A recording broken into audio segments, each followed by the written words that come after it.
দর্শকবৃন্দ আসসালামু আলাইকুম। আশা করি আপনারা অনেক ভালো আছেন। আমার ছাদ বাগানে দেখতেছেন একটি বাইকুনুর আঙ্গুর গাছের বয়স প্রায় 1 বছর। দেখতেছেন কি হারে ফলন ধরেছে। জিব্রেলিক অ্যাসিড দেওয়ার কারণে অনেক পাতলা হয়ে গেছে, মানে আরও ধরতো।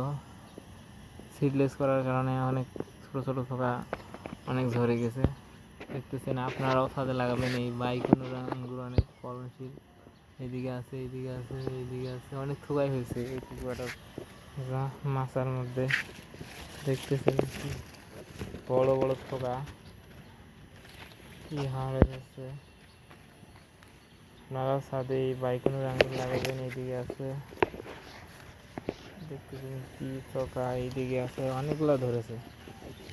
কি সুন্দর সুন্দর লম্বা হয়েছে এই জিব্রেলিক অ্যাসিড দেওয়ার কারণে, এত সুন্দর লম্বা হয়েছে। তারাও সিডলেস করার ওষুধ দিবেন। এদিকে আছে, আপনারাই লাগাবেন এই বাইকুনুর আঙ্গুর। আজ এই পর্যন্ত, ভালো থাকবেন, আল্লাহ হাফেজ। আমার চ্যানেলটি অবশ্যই সাবস্ক্রাইব করবেন নতুন ফুল গাছের ভিডিও পাওয়ার জন্য।